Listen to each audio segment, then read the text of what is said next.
नमस्कार दोस्तों, स्वागत है आपका हमारे चैनल पे। मैं उम्मीद करता हूँ कि आप सभी बहुत ही अच्छे होंगे और इन गर्मियों में अपना ध्यान रख रहे होंगे। अभी हाल ही में हमने देखा था, कुछ टाइम पहले फोर्ड इंडिया के ऑपरेशंस अपने बंद कर दिए थे, लेकिन अपने कस्टमर्स को ये प्रॉमिस किया था कि वो सर्विसेज और स्पेयर्स की कोई कमी होने नहीं देंगे। एक और कंपनी इसी में शामिल हो गई है जिसका नाम है डेटसन। डेटसन इतनी पॉपुलर नहीं थी क्योंकि इसका जो कस्टमर बेस था वो भी काफी छोटा था और पिछले काफी टाइम से ये बहुत ज्यादा स्ट्रगल कर रहे थे अपनी गाड़ियों को मार्केट में बेचने के लिए। प्राइमरी जो इनका फोकस था वो छोटी गाड़ियों पे था। गाड़ियां जो इनकी आती थी, 3 मॉडल्स बेसिकली अभी तक इंडिया में इन्होंने निकाले थे। सबसे पहले गो, फिर निकाला था गो प्लस जो कि एक हैचबैक कार थी। उसके बाद में इन्होंने निकाली थी रेडी गो। सबसे ज्यादा जहां तक इनकी बिकने वाली गाड़ी जो थी वो रेडी गो ही थी। कुछ टाइम पहले गो और गो प्लस का जो है प्रोडक्शन ऑलरेडी बंद हो चुका था और अब फाइनली कंपनी ने रेडी गो का प्रोडक्शन भी बंद कर दिया है। ये एक दिन में नहीं हुआ, लगभग 9 साल कंपनी ने अपने ऑपरेशंस को इंडिया में कैरी आउट किया। 2014 में निसान ने जो है डेटसन को लॉन्च किया था अपनी एक सब्सिडरी के तौर पे, जिसमें कि वो फोकस कर रहे थे ज्यादा इकोनॉमिक सेगमेंट को, जिसमें कि वो छोटी गाड़ियों पे उनका फोकस था और वो चाहते थे कि वो एक ऐसे कस्टमर बेस को टारगेट करें जो कि छोटी और सस्ती गाड़ियों को लेना प्रेफर करते हैं। ऐसा नहीं है कि निसान ने सबसे पहले जो है इंडिया में ही अपने ऑपरेशंस को बंद किया है। 2019 से निसान ने अपना एक रिकवरी प्लान तैयार किया था, जिसमें कि क्योंकि सेल्स नहीं हो रही थी तो डेटसन को उन्होंने रैप अप करना शुरू करा था। पहले रशिया में रैप अप किया, उसके बाद में इंडोनेशिया में रैप अप किया और फाइनली 2 से 3 दिन पहले ये न्यूज आ चुकी है कि इंडिया में इन्होंने चेन्नई में अपना रेडी गो का प्रोडक्शन फाइनली बंद कर दिया है। But as Ford did, they have also promised कि जितने भी हमारी गाड़ियां हैं, जो हमारे कस्टमर्स हैं, उनको सभी को हम अपनी सर्विसेज, स्पेयर्स वगैरह की कोई कमी होने नहीं देंगे और अपना जो नेटवर्क है सर्विसेज का वो वैसा ही रहेगा जैसा कि जब सेल्स थी तब। अगर इसकी शुरुआत की बात करें तो निसान ने इस ब्रांड को बनाया था 2013 में। 2014 में जो है इन्होंने अपनी पहली गाड़ी जो कि गो थी, हैचबैक कार थी, उसको लॉन्च करा। उसके बाद में एक एमपीवी की तरह 1 साल बाद दिखने वाली गाड़ी जो कि गो प्लस थी उसको लॉन्च किया और फाइनली कंपनी ने 2016 में रेडिगो मॉडल को लॉन्च किया था जो कि थोड़ी पॉपुलर भी हुई थी। 2019 में निसान ने लोवेस्ट वर्ल्ड वाइड सेल्स जो है वो रिकॉर्ड की थी, जिससे कंपनी को ये डिसीजंस लेने पड़े कि अपनी सब्सिडरी को उन्होंने बहुत सारे कंट्रीज में ड्रॉप करना शुरू कर दिया क्योंकि वो कहीं ना कहीं काफी ज्यादा स्ट्रगल कर रहा था। अगर इंडिया में रेडिगो की सेल्स की बात करें तो लास्ट मार्च में only 239 unit all over India, pan India जो है वो सेल हुई है। इसके अलावा अगर निसान की परेशानियों की बात करें तो निसान का जो है एग्रीमेंट था होवर ऑटोमोटिव इंडिया से, जो कि उनके सेल्स, मार्केटिंग और सर्विस के पार्टनर थे, जिस कंपनी ने बहुत ज्यादा डिक्लाइन किया, जिसकी वजह से जापानीज कार मेकर को, निसान को उनके साथ अपना एग्रीमेंट भी ब्रेक करना पड़ा। तो ये भी कहीं ना कहीं एक परेशानियों का रीजन था निसान की जो इंडिया में उन्होंने फेस की है। दोस्तों, इसके साथ में बात कर लेते हैं कि क्या हमें फोर्ड से और क्या हमें डेटसन से जो है वो देखने को, सीखने को, समझने को मिलता है। अगर मैं अपने एनालिसिस की, अंडरस्टैंडिंग की बात करूं, दोनों कंपनियों ने अपने जो ऑपरेशंस को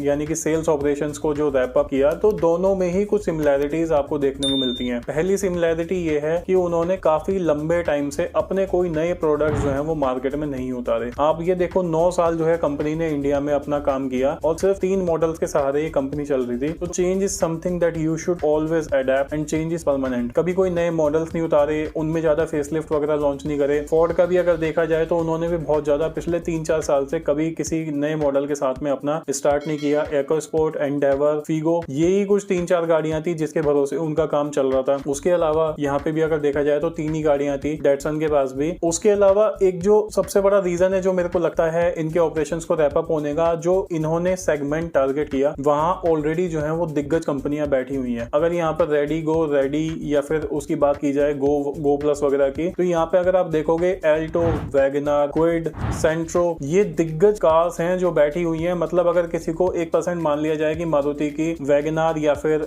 कहा जाए कि ऑल्टो नहीं लेनी है, तो उसके पास में क्विड और सेंट्रो का भी ऑप्शन है। हुंडई जैसी कंपनी का भी ऑप्शन है जो कि नेक्स्ट टू मारुति कंसिडर होती थी कुछ टाइम पहले, अभी टाटा ने उसको टेक ओवर कर लिया है। तो एक तरीके से देखा जाए तो इन्होंने अपनी गाड़ियों को ऐसे सेगमेंट में रखा जहां पहले से जो है काफी हैवी कंपटीशन है। तो उस हैवी कंपटीशन की वजह से भी कस्टमर्स जो है वो इतना ज्यादा प्रेफर इन गाड़ियों को नहीं करते थे। अभी सुनने में ये भी आया है कि जो एग्जिस्टिंग स्टॉक है डेटसन का वो ये सेल करेंगे और सेल करने के बाद में अपनी सर्विसेज, अपनी वारंटी वगैरह सब कुछ देते रहेंगे। तो अगर देखा जाए तो मोटा मोटा ये समझ में आता है कि अगर कोई कंपनी जो है काफी लंबे टाइम से किसी पर्टिकुलर क्या कह सकते हैं फेस लिफ्ट में या फिर किसी पर्टिकुलर मॉडल में इन्वेस्ट नहीं कर रही है, तो ये कहीं ना कहीं उसके प्लान्स को, उसके मूड को बताने में जो है थोड़ा सा एक जिसको कह सकते हैं प्रेडिक्शन बना देता है कि शायद हो सकता है कंपनी का जो है मार्केट जो है इस यहाँ से मन भर गया है या फिर किसी पर्टिकुलर मार्केट में उसका स्कोप जो है बिल्कुल खत्म हो गया है। वो अपना प्रोडक्शन जो है जितना जितना है उतना जितनी अवेलेबिलिटी उनके पास में है उस हिसाब से प्रोडक्शन कर रहे हैं, अपने जो एग्जिस्टिंग कार्स हैं उनको सेल कर रहे हैं। लेकिन कहीं ना कहीं जो नई इन्वेस्टमेंट है, नई टेक्नोलॉजी में है, जैसे ईवी है, हाइब्रिड है, सीएनजी है, टाटा के ग्रो करने का सबसे बड़ा रीजन ये है कि टाटा ने हर सेगमेंट को टारगेट किया। टाटा ने पेट्रोल मॉडल्स निकाले, डीजल मॉडल्स निकाले, उसके अलावा उन्होंने सब कॉम्पैक्ट एसयूवी निकाली, एसयूवी निकाली हारियर जैसी, उसके बाद में उन्होंने सीएनजी भी निकाली, ईवी भी निकाली। एक पर्टिकुलर गाड़ी को उन्होंने पेट्रोल में प्लस उन्होंने सीएनजी में प्लस उन्होंने ईवी में लॉन्च किया। टाटा टिगोर की मैं यहाँ पे बात कर रहा हूँ, तीनों पर्टिकुलर वेरिएंट्स में वो गाड़ी आती है। उसी का नतीजा है कि आज टाटा की सेल जो है वो रिकॉर्ड तोड़ सेल्स होती है और दूसरे नंबर पर जो है कंपनी जो है जा चुकी है। जितना ज्यादा आप इनोवेशन करोगे, अब वो वाला टाइम नहीं है कि सिर्फ वही गिने चुने मॉडल्स बिकेंगे। अगर निसान की भी बात की जाए तो उसी की जो पेरेंट कंपनी है उसने अपनी किक्स को लॉन्च किया, किक्स सक्सेसफुल नहीं हुई। उससे पहले टरानो थी, टरानो भी कुछ खास नहीं कर पाई, उस टाइम डस्टर उससे ज्यादा अच्छा परफॉर्म करती थी। और अगर फिर देखा जाए तो उन्होंने मैग्नाइट को लॉन्च किया और मैग्नाइट से उनकी 200-250% सेल्स में जो है वो इंक्रीमेंट हुआ। कहीं ना कहीं ये बात निकल के आती है तो जितना ज्यादा आप इन्वेस्टमेंट जो है अपने नए मॉडल्स में, नई गाड़ियों में करोगे उतना ज्यादा अच्छा आपको रिटर्न मिलेगा। लेकिन अगर कोई कंपनी नहीं कर रही है तो बेशक ये इस बात को बताता है कि कंपनी हैज